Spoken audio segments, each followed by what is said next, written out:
one of my social media accounts was hacked. But no worry. It actually turned out to be a good thing. So, this really did happen to me on Sunday. Hey, Francine, how you doing? Hello. And there you are. Oops, this little QR code thing's got to go away. That Till is later. not Till today. later. Not today. Okay. Oh, that's okay. So, Francine, Sunday, I get this message. And I was playing in the pool all day, having a good time, took a nap, woke up, checking my phone, and there's a message that says my LinkedIn profile had changed. Did you do this? And I'm thinking, pretty sure it wasn't me. And so I open up my LinkedIn app, and there's a picture of a girl, and in the little teeny tiny image from far away, she kind of did look like me a little bit. But I clicked on the image and I'm like, that's not me. That's not even like AI me. So, okay. And the headline had changed to something financial, and like all the information had changed. My work history was gone. My featured things were gone. Like everything's gone, Francine. So I'm not feeling myself on LinkedIn right now, if anyone is going over there. So I did all the things. I changed my password, made sure the two-factor authenticator thing was on, and I notified LinkedIn. Wait, I'm sorry to interrupt, but this makes me want to go check my LinkedIn right now. Well, luckily they have some great systems to notify you when weird things are going on. So go in your settings and make sure you have all that for all of your social media pages, for that matter. That is a good tip. Say that again. Go into all your social media pages and what? Check the settings and make sure you have notifications turned on, and two-factor I can't say the word. Authentication. There it is. We're having problems with our words earlier, so I'm happy to see that it continued. Yes. But yes, it is something that's really important, and the changing of your passwords and things like that, also really important. So I spent a little bit of time and I was working on that yesterday. But I wanted to mention this because while a lot of people would be freaking out and spending a lot of energy on this, I just sent LinkedIn a message and said, hey, can you roll this back like to Sunday morning, maybe? Reset. Turns out no is the answer, which was going to be worst case scenario in this situation. However, I realized it's not. First of all, here's another tip. If you're putting a lot of information on a social media page to set up your profile, put it in a Word document. This is this section. This is what was written here. This is this section. This is what's written here. This is this section, what's written here. So luckily I had that for my LinkedIn. And I still have my resume, which I updated the work history stuff on my LinkedIn when I first started my LinkedIn page, like when I worked at the fireworks store back when I was in my 20s. And I didn't never like update the work history because it's like, well, yeah, I mean, you guys should know like that I did this along with like all this other stuff. But now I can be more intentional with how my profile looks, because I'm not the same person I was when I was 20. Not even a little bit. I'm not doing the same thing as when I was 20. I don't think like how when I was 20. I don't help the same people I helped when I was 20. So with that, clean slate, and I can just intentionally update it so it actually speaks to the right people. Isn't that exciting, Francine? Yes. Isn't it a good thing you got hacked? You never, ever would have changed anything if there wasn't a catalyst for change. That's right. Oh, and you know what? I thought of another tip for that matter when it comes to social media and losing your account somehow. Somehow, there's all kinds of crazy things that can happen, and you can lose access to your account, which means you might lose access to all of your followers. So, also, when you go into the settings, a lot of times you can download a list.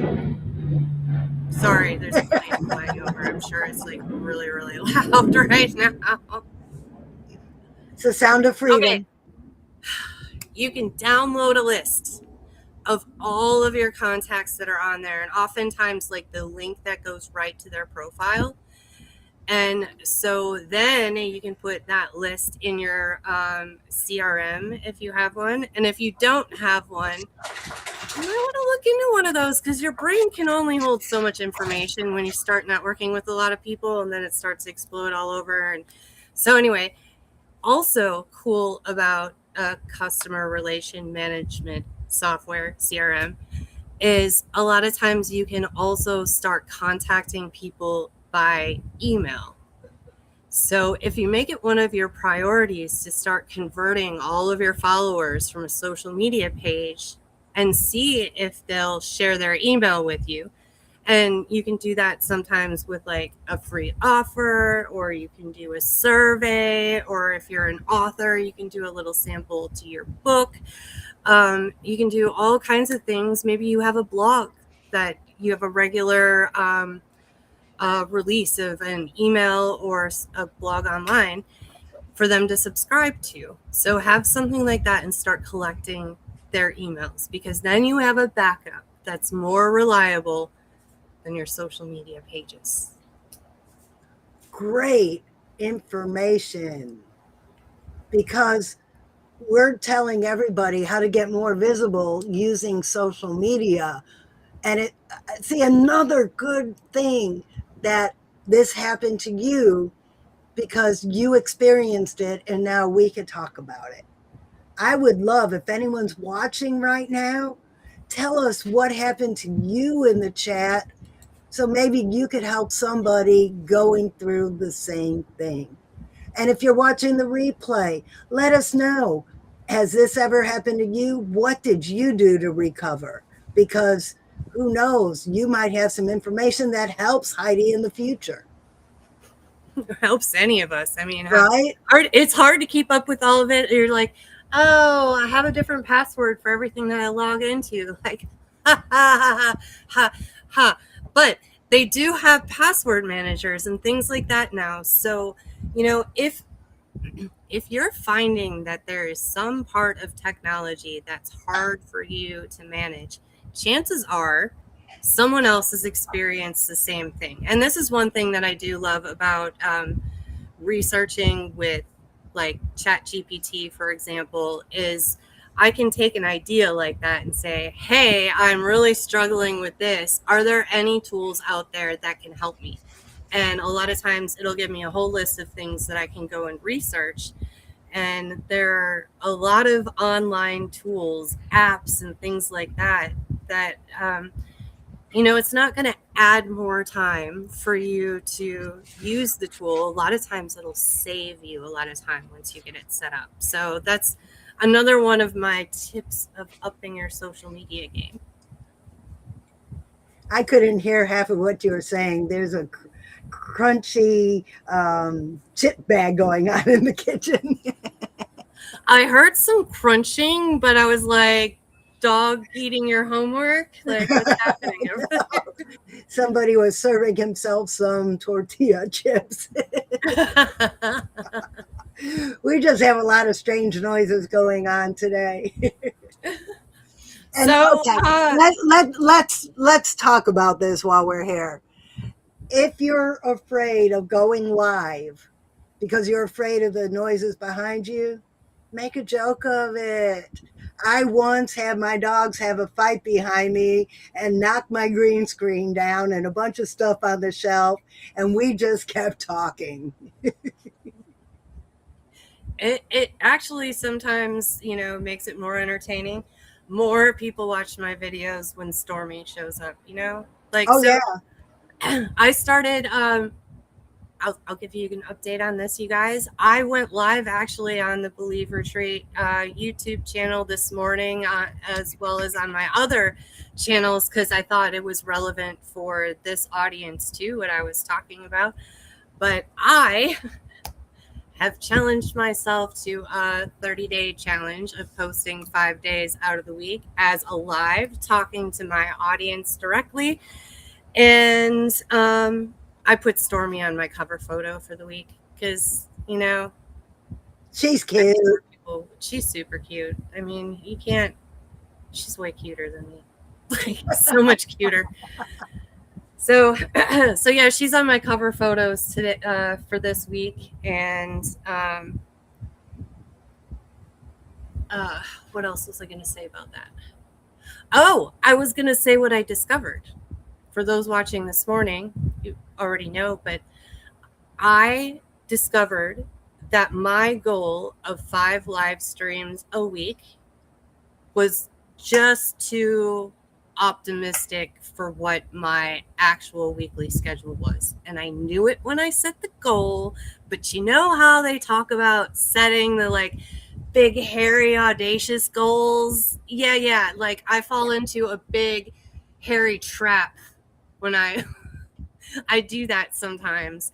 And here is one of the biggest like insights that I've gotten. So when I try and build a new habit, week 3 is when I fall off. That's when I'll stop doing it. Completely stop doing it. Just sorry, it's over. So for a while I was thinking, okay, why do I even bother to build a new habit? I'm just going to do it for 3 weeks and then stop doing it anyway. And I'm like, well, at least I ate healthy for 3 weeks. Like, I don't know, trying to like find the bright spot out of it. But the lesson is if I'm not doing it after week 3 and it feels hard and I'm resisting doing it. So I was resisting doing a video yesterday. I was like, I don't have anything to talk about. I don't want to do the live. I was super busy today, going from one meeting to the next, and I just don't want to do it. And what I realized was for the last couple of weeks, I've been doing 4 videos a week, and that has been just fine. I've been having a good time. I haven't felt resistant to it at all, but I've had the option to do it the 5th time, and that 5th time, every time just feels hard. So, you know what level I'm at right now? 4 I'm weeks. at 4 a week. And you know And what? that's okay. In the 6-step process of personal change, which is my signature program, that is worked into the program because the 5th step is when you make that change and you start that new habit. And then step 6 is you monitor it and decide if that's something that's good for you. You decide if that's comfortable. You decide to make adjustments. So Heidi made it through those 6 steps. She decided there was something missing, there was something uncomfortable in her life. She decided to challenge herself. She figured out how she would challenge herself. She did it. She made a good go of it. That is what you call collecting data. She did not fail. There's no failure or success. She collected data. Then she went into the process of evaluation. She evaluated the data and decided to change her. So now she is back on step 1, 4 times a week. She'll take that through the whole process again and see if that is sustainable or not. And it's the same with changing your eating habits or going to the gym or any other change you're making. Try it for however long you can and then make adjustments. There's no such thing as failure. It's all collecting data. And one of the ways that you can stay in that mindset that I'm just exploring this is an experiment, is to keep the judgment part out of it for a set amount of time. So I said this is a 30-day challenge. So even though like I was noticing I wasn't getting the results that I was aiming for, I didn't say like, well, you just suck at this. You always miss the mark. You're never there like enough. No. Instead I looked at it and said, okay, why is it that I'm only doing for a week? And I looked at my schedule and I'm like, well, first of all, like you're really trying to push a lot in on this schedule that's already pretty full. Number two, for the example of yesterday, it was going in direct contrast with another habit that I'm trying to build that holds more value to me right now than even completing this 30-day challenge. And I realized that that's where the resistance is, because discernment is being able to see what the reason is that's on a much deeper level than what judgment can. So it's gonna storm here now. Where did this come from? Hello, Florida. Yep. Hello, Florida. It's nice and dry and clear at my house. So Francine, where's the pickle hat? Okay, let's talk about how sometimes what we think are failures are really something good. Mark McCraw was supposed to be here today with the pickle hat on to talk about book promotion. Well, he had an opportunity to spend the day with a grandchild. Now, yes, we miss him today. He's not even in the chat where he usually is, talking to us from his Facebook account, but he's enjoying time with his grandkids, which is the greatest thing of being an entrepreneur and an author, is you have the flexibility to do something like that. So next week, hopefully Mark doesn't have an opportunity to play with the grandchildren and he will be here with us. And he's supposed to be sending Heidi a hat. So maybe Heidi and Mark could both wear their pickle hats next week. Okay, so here's a little sneak peek because we had it for the thumbnail today. There it is. There it is in the thumbnail. I'm sure like it looks way better than that actually like live in person. So I'm definitely looking forward to that next week. So let's see, Francine, we have a portal party on the books coming up. I thought we should mention that date while we're live and it's still out there. It is on July 30th at 3:30. Does that sound right? That sounds right. July 30th let me turn the page of my calendar, July 30th at 3:30, and I'm putting the link in the chat for anybody who might want to come. Heidi, I see that our video is still there. Why don't you play that video and we can have a little fun talking about what a portal party is. All right, sounds good. Portal party is an opportunity to get feedback on anything you're working on. Until Heidi got feedback that people didn't understand what her social media was about, she didn't know she needed to change it. It's so easy to say. The porta potty is where we take you away from in a portal party. If your idea belongs in a porta potty right now, come to a portal party to get it out of the porta potty and help it make sense.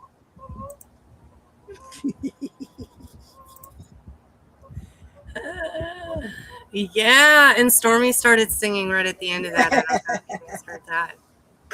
her weekly solo.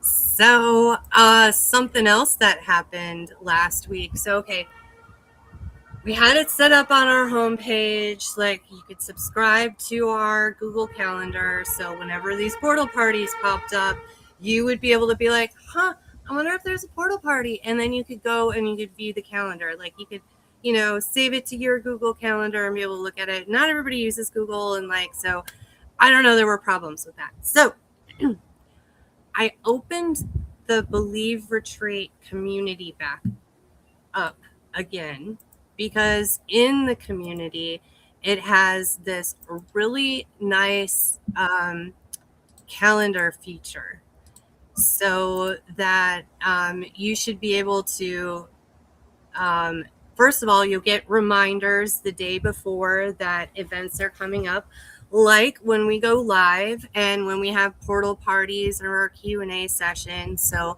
you'll get a notification about that. And you'll also just be able to log into the community to get the Zoom link. So much easier than how it was before, because before there were no notifications. So you just had to all of a sudden be like, oh, I think I should go look at the Believe Retreat calendar today. And that's just not how it works usually. Usually there's about 100 other things that take your attention. So to make it a little bit easier, we've opened up that community again. I'm going to put the... I already put it in the chat. Oh, that is awesome. I'm just going to put that right there on the screen too as well. And I will get also a QR code up in here for next week. But also when you go into the community, I'll just share this really quick. Share screen. Where'd you go? Okay, here we go.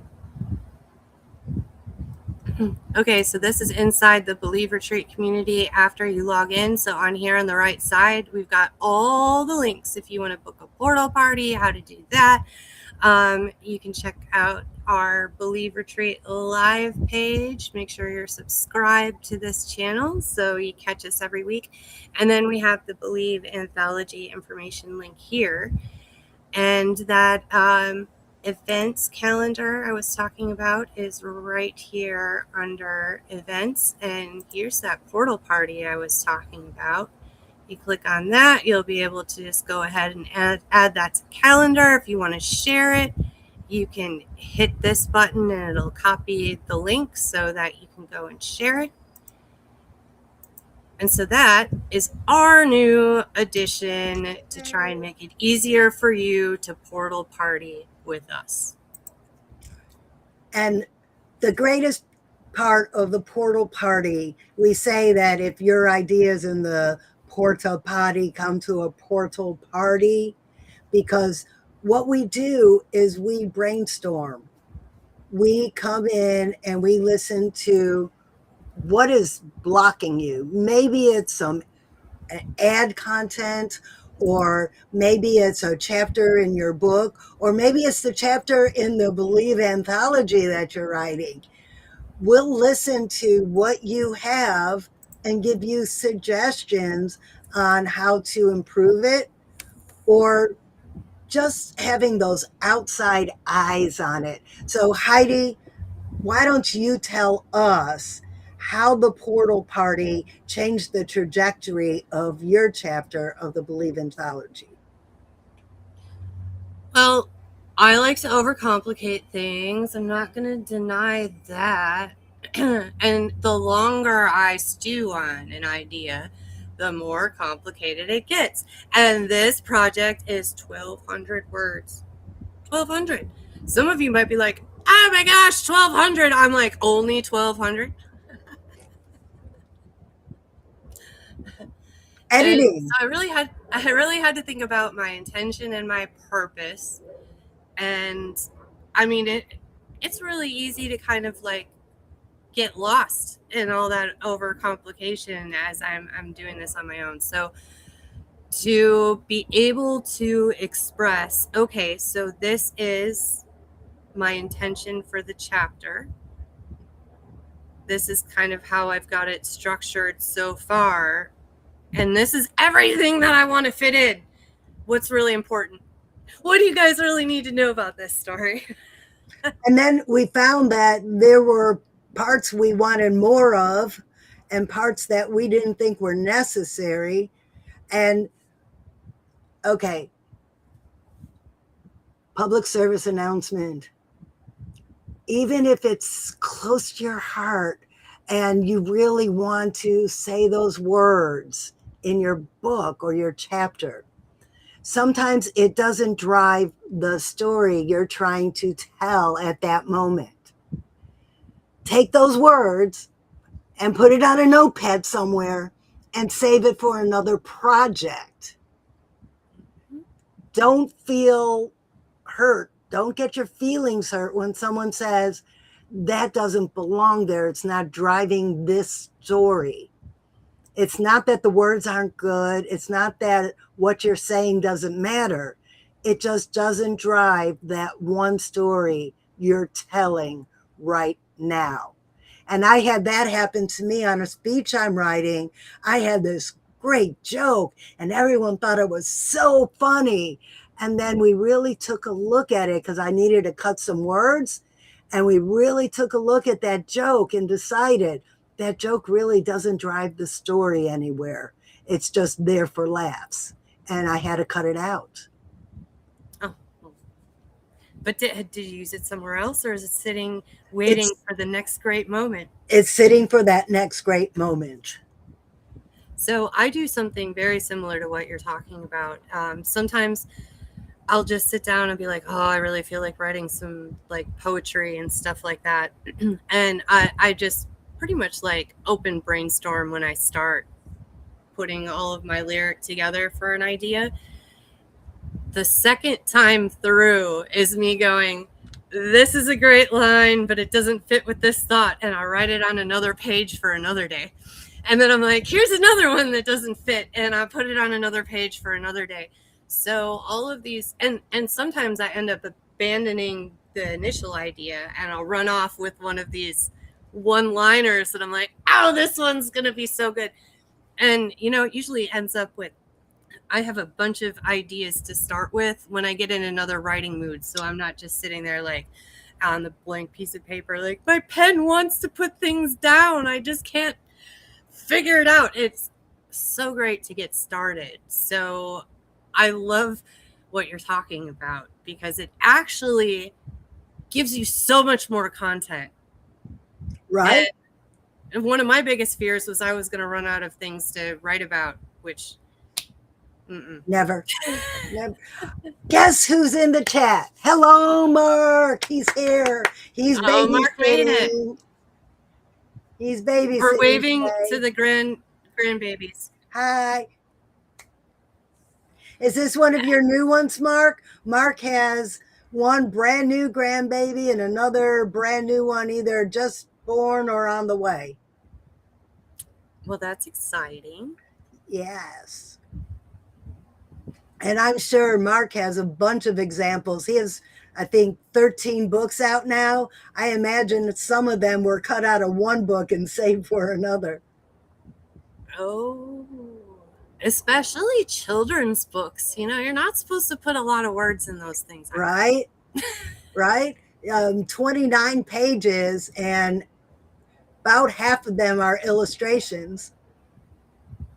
Yes. So yeah, not a lot of words at all. So it all has to really be tight, story driven. And Mark says, yes, he has experienced what we are talking about. And I also want to highlight his other comment, perfectionism can be a complication too. Definitely experienced that where, well, I mean, it was the other road that I could have went down with trying to step up my 30-day challenge. You know, no, it must be perfect. I said it must be 5 days a week. So since I missed yesterday, 20-year-old Heidi would have continued to judge and beat myself down. And that does not actually motivate me to do anything. So you know what would happen today? Today, I wouldn't have felt like I wanted to do the video.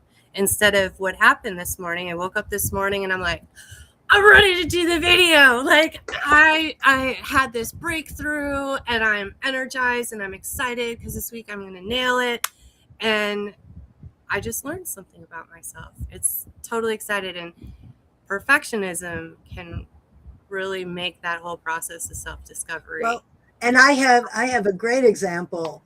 I needed to get my book to the editor by a certain date to meet my publishing goal, to have books in hand by a special event. And I'm going over it and over and over it, and something broke my formatting, and I couldn't figure it out. But I'm hoping it didn't break my words too. I'm thinking all the words are the way I wrote them. I'm not sure, but you know what I did? Instead of struggling to make it perfect, I sent it to the editor, because guess what? That's her job. She fixed my formatting. She made sure that everything read right. And people are loving my book. And I made all of my deadlines because I didn't try to make it perfect first. Yeah. And I mean, have you ever been in the room with somebody that's really kind of judgmental about your ideas? You give an idea and they're like, no, that's stupid. Yeah. That's not going to work. That's never going to work. Well, what happens after they've shot down idea number 10 that you're trying to spitball here, and they won't even recognize that there's a little bit of a good idea in some of these ideas that we could keep brainstorming with, but it gets shut down right away. Well, that happened to me. An editor told me nobody is going to read personal development as a fairy tale. Well, guess what? I've sold more than 100 copies so far of personal development as a fairy tale, and people are liking it. So instead of taking that negative feedback and changing it, I stood on my platform and I said, no, this is the way it has to be. And I found another editor. Yeah. And I lost my other train of thought, but it's okay because we're at the end of the episode. Oh, time flies so quickly. Time flies when you're having fun. We are going to see Mark next week. And I'm trying to think. Oh, Portal Party coming up next week, Thursday, 3:30. Scan that little QR code in the corner. Join the community, and you'll be able to access the calendar that'll give you the Zoom link. It's time. It's time. I got new updates to my chapter. I need new feedback. Yes. Oh, we get to give Heidi feedback at this Portal Party. Oh, and there's still all kinds of messy. It's totally messy. It's like, good, this part's done, and then it's like, blah. So I mean, there's going to be a lot. There'll be a lot to go over. But that's the whole point of it. It doesn't have to be perfect. All right. Well, we will see you guys all next week. Thanks for joining us. If you can conceive it, you can believe it, and you can achieve it. From the head to the heart to the hands. Yes. Yes. You can. Yeah. All right, you guys.